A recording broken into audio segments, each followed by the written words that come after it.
Hello students, welcome back to my YouTube channel. Dear students, आज की इस video में हमें क्या पढ़ाई करनी है, ध्यान से देखिए। आज हम लोग समझेंगे बहुत ही इम्पोर्टेंट टॉपिक, जैव शक्ति सिद्धांत क्या होता है तथा जैव शक्ति सिद्धांत का अंत कैसे हुआ, इस बारे में आपको बता दूं। आज का जो वीडियो है, ये कक्षा 10 के विज्ञान का पाठ नंबर 4 जिसका नाम है कार्बन तथा उसके यौगिक, और इसका ये वीडियो नंबर 5 है।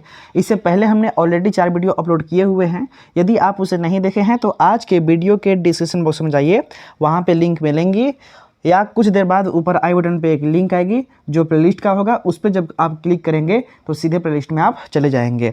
ठीक है, तो चलिए हम आज के वीडियो को स्टार्ट करते हैं। अब इस टॉपिक को ध्यान से आप लोग समझिए। देखिए, फ्रांस के एक वैज्ञानिक थे जिनका नाम था बर्जीलियस। उन्होंने बताया था कि संसार में जितने भी कार्बनिक यौगिक हैं उन्हें केवल पेड़ पौधे जीव जंतुओं के द्वारा ही प्राप्त किया जा सकता है, इसके अलावा और कहीं से भी नहीं।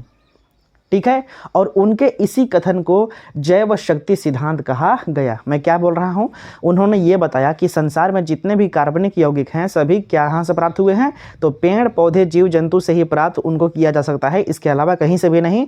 और उनके इसी कथन को जैव शक्ति सिद्धांत कहा गया। ठीक है, अब कुछ समय के बाद में जैव शक्ति सिद्धांत का अंत हो गया। इसके पीछे के कारण को समझिए कैसे अंत हुआ।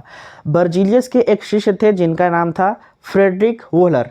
उन्होंने क्या किया था कि एक बार लैब में प्रयोग कर रहे थे, यानी कि प्रयोगशाला में प्रयोग कर रहे थे, और उस प्रयोग के दौरान उन्होंने अमोनियम साइनेट नाम के एक यौगिक को गर्म कर दिया। जब उन्होंने गर्म किया ना, तो गर्म करने के बाद उनको एक विशेष प्रकार की कार्बनिक यौगिक की प्राप्ति हुई जिसका नाम यूरिया पड़ा। भाई, बर्जीलियस शुरुआत में क्या बताए थे कि कार्बनिक यौगिक का निर्माण केवल हम पेड़ पौधे जीव जंतु से ही कर सकते हैं, लेकिन बाद में उन्हीं का शिष्य फ्रेडरिक वोहलर ने गलती से प्रयोग के दौरान अमोनियम साइनेट को जब गर्म किया तो उससे यूरिया नामक कार्बनिक पदार्थ का निर्माण हुआ। यानी कि एक कार्बनिक पदार्थ जिसका नाम यूरिया है, इसका सूत्र होता है NH2CONH2, इसका निर्माण हो गया गलती से। भाई, शुरुआत में बर्जीलियस तो यही ना कहे थे कि किसी भी प्रकार के कार्बनिक यौगिक का निर्माण केवल पेड़ पौधे जीव जंतु से ही होता है, इसके अलावा कहीं से भी नहीं। लेकिन उन्हीं का एक शिष्य जिनका नाम था फ्रेडरिक वोहलर, उन्होंने प्रयोग के दौरान में गलती से कहिए या आकस्मिक रूप से कहिए, उन्होंने अमोनियम साइनेट को जब गर्म किया ना, तो कार्बनिक यौगिक का निर्माण हो गया जिसका नाम पड़ा यूरिया। ठीक है, यानी कि उनका कथन जो है वो थोड़ा सा असत्य हो गया। यानी उनका जो जैव सिद्धांत था, किनका, बर्जीलियस का, वो अंत हो गया उसी समय से। और फिर आगे जब समय जब जैसे जैसे आगे बढ़ी तो और भी वैज्ञानिक प्रयोगशाला में ही कार्बनिक यौगिक का निर्माण करने लगे। ठीक है, यही था जैव शक्ति सिद्धांत, और यही था जैव शक्ति सिद्धांत का अंत का चर्चा। ठीक है, अब जो भी हमने आपको समझाया वही पॉइंट यहाँ पे हमने लिखा हुआ है, इस बात को भी ध्यान से देख लीजिए और इसको उतार लीजिएगा, आप लोग फेयर में लिख लीजिएगा।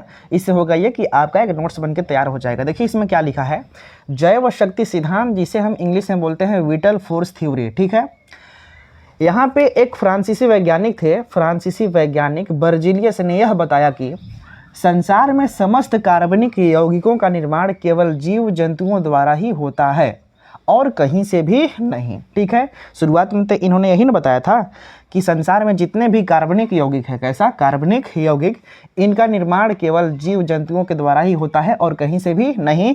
और बर्जीलियस के इसी कथन को जैव शक्ति सिद्धांत कहा गया था। ठीक है, लेकिन उन्होंने एक बात और बताई थी कि कुछ ऐसे यौगिक हैं जिसमें कार्बन उपस्थित है, उनको छोड़ करके।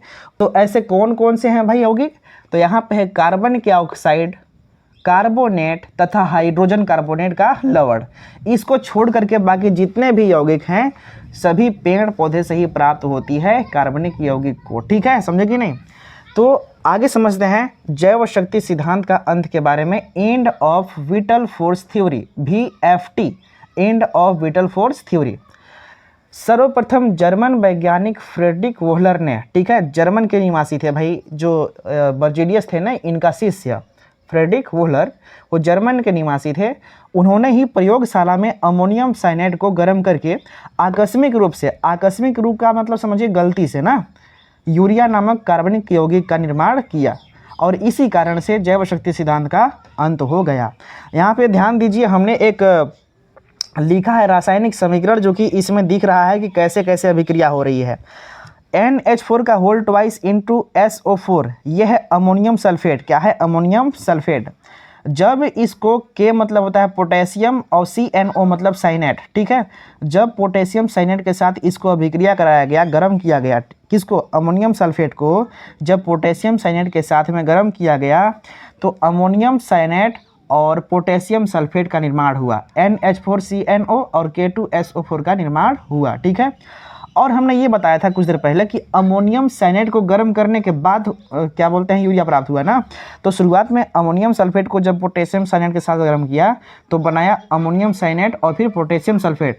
तो अब यहाँ से अमोनियम साइनेट को उठा करके यहाँ पे रखा गया और इसको फिर से गर्म किया गया। जब गर्म किया गया तो NH2CONH2 यानी यूरिया नामक कार्बनिक पदार्थ का निर्माण हो गया, ठीक है।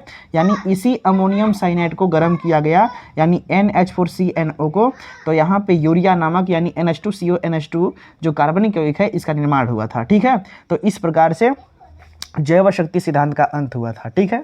तो आप लोग मुझे कमेंट के माध्यम से बताइएगा कि आज का जो वीडियो है, आज का जो टॉपिक है, आपको समझ में आया कि नहीं आया, ठीक है। तो मिलते हैं नेक्स्ट वीडियो में नए टॉपिक के साथ, तब तक के लिए आप अपना ख्याल रखिए। Thank you so much.